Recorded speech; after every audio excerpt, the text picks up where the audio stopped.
Hi, this is Paul Desmond. I'm in the Schneider Electric booth at the AFCOM Data Center World Conference here in Orlando.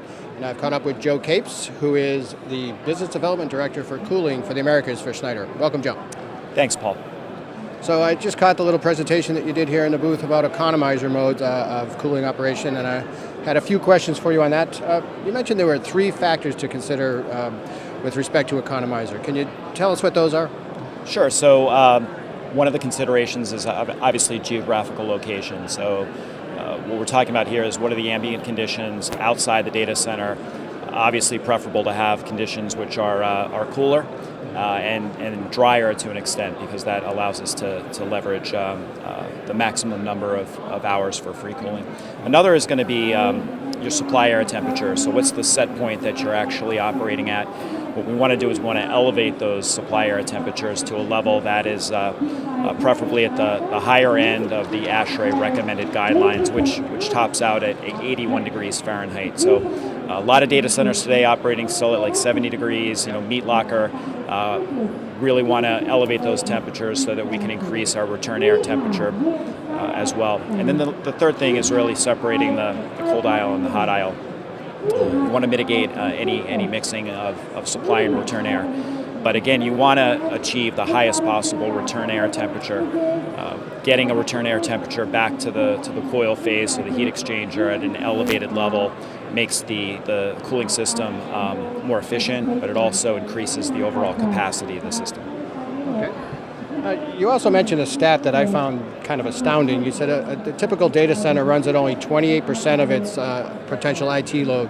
What are some of the considerations that raises? Well, I mean, the reality is, if you look at a co-location facility, on the ribbon cutting day, rarely do you see a co-location facility that's already 100% populated. Oftentimes they're trying to get that first anchor tenant. So if you look at an enterprise facility, typically we see about 28% as the average IT load.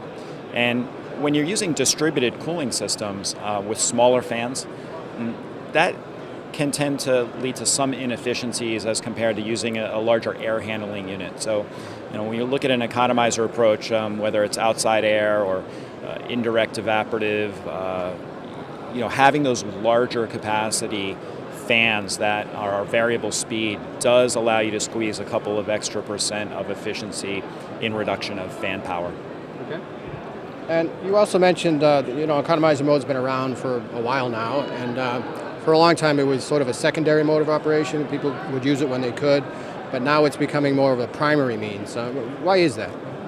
I think in general, if you look at the last decade, we've seen energy prices increase, and lately now we're also starting to see water use efficiency, not just PUE but WUE be another key buzzword in the industry. Water is getting more expensive, energy is getting more expensive, and what I've seen in the industry in the last 10 years is that efficiency and finance, the financial side, is inextricably linked.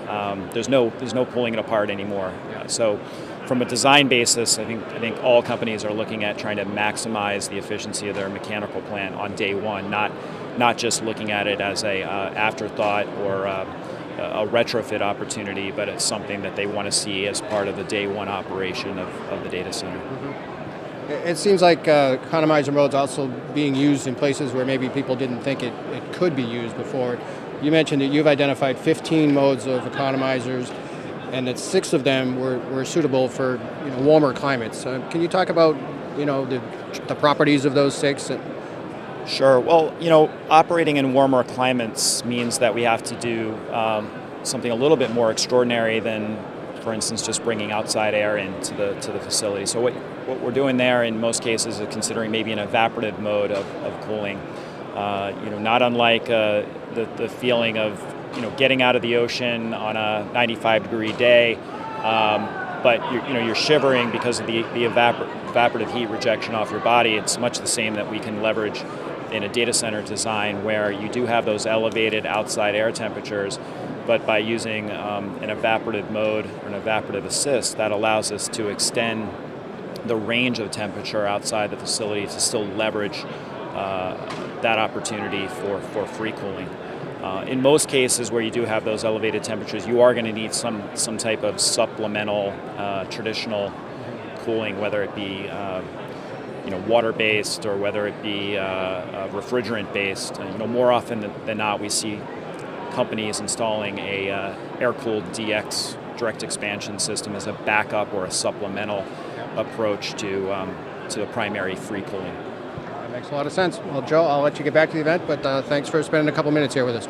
Thanks, Paul. Appreciate it.